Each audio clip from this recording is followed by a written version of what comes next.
Afif, Vicky, ada semua ya? Oke. Baik, di sini kita akan belajar mengenai tayamum. Nah, ada yang tahu tidak tayamum itu apa? Ya, coba Mbak Fiano. Ya, duduk tapi nggak pakai air. Terus, Nadiara? Nanti dari dulu kita tidak ada air. Oh, ganti dulu. Kemudian, ada lagi? Mas Abdul Latif? Oh, pengen duduk kalau sakit ya. Betul sekali apa kata teman-teman sekalian. Nah, untuk lebih jelasnya nanti kita akan membahas apa itu tayamum, kemudian syarat dan rukun tayamum ya, biar kita tahu apa tayamum itu, oke? Baik. Nah, jadi tayamum itu adalah upaya penyucian diri sebagai pengganti wudhu. Tadi siapa yang mengandung wudhu, Mbak Tiara ya? Ya, betul sekali yang kata Mbak Tiara bahwasanya tayamum itu sebagai pengganti wudhu dengan membasuh wajah, tangan hingga siku menggunakan debu. Nah, debu yang apa? Debu yang suci tentunya. Salah satu bentuk taharah yang menggunakan debu karena di sekitar kita tidak ada air. Kemudian tayamum juga digunakan oleh orang yang sakit. Tadi benar apa kata Mas Abdul Latif bahwasanya orang yang sakit ketika kita sakit kemudian tidak boleh minum air bisa menggunakan tayamum untuk bersuci. Seperti itu ya. Nah, kemudian tayamum merupakan salah satu di antara sekian banyak ruksa atau keringanan yang diberikan Allah Subhanahu wa taala kepada umat Islam dengan tujuan untuk memudahkan melaksanakan ajaran agama Islam dalam segala kondisi dan situasi. Nah, untuk melaksanakan sholat apabila tidak ada air yang mengalir, maka kita boleh menggunakan tayamum. Nah, bagaimana sih rukun tayamum dan kenapa sih kok tayamum itu dilakukan? Ada yang tahu? Syarat dilaksanakannya tayamum itu tadi udah disebutin bahwasanya jika tidak ada air. Nah, untuk yang lebih jelasnya kita akan membahas syarat tayamum. Oke? Nah, di sini syarat tayamum itu yang pertama ada apa aja? Diperbolehkan melakukan tayamum jika benar-benar tidak ada air. Ketiadaan air ini harus dipastikan dan harus mengusahakannya sampai dapat. Jika sudah mengusahakannya namun tetap tidak dapat, maka boleh melakukan tayamum. Nah, baik, benar sekali. Jadi tayamum ini dilakukan apabila tidak ada air yang mengalir. Kemudian yang kedua, coba Mas dibaca.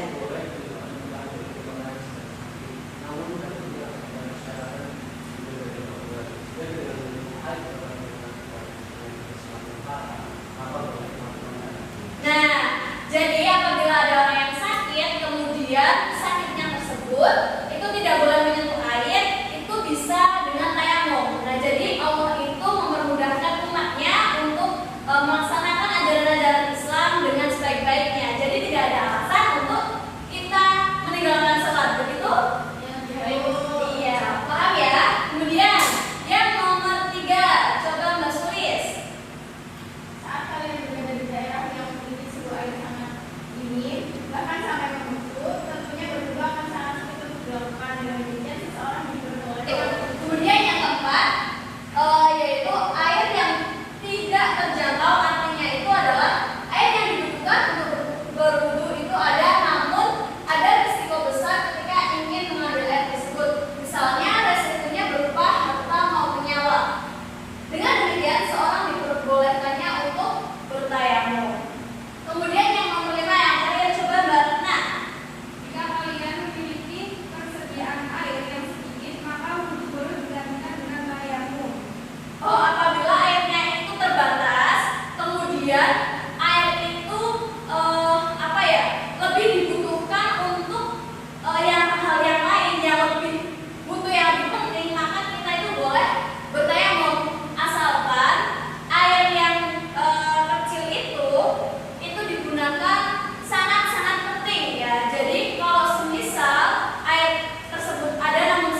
dilakukan untuk 2 kali sholat fardu.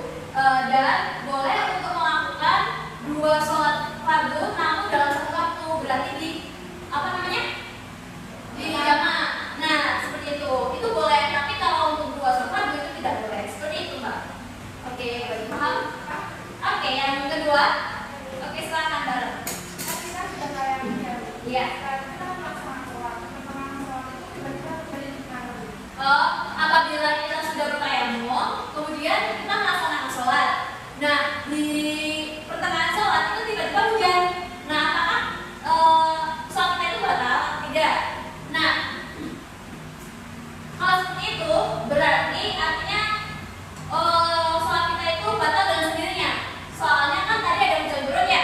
Jadi tayamum itu kan apabila tidak ada air. Nah, ketika tadi hujan, otomatis kan ada air.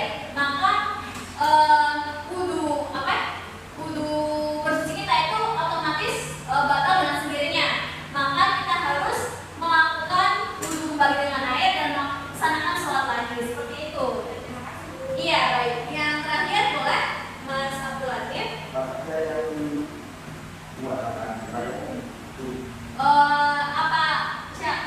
Hal-hal apa saja yang membatalkan tayamum? Yang pertama yaitu buang air kecil.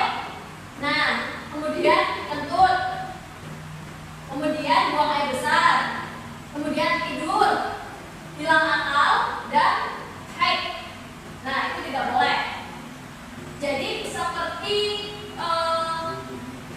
seperti berwudu biasa. Apabila kita udah bersuci, kemudian kita mau pipis, kemudian dan lain sebagainya, maka itu udah batal.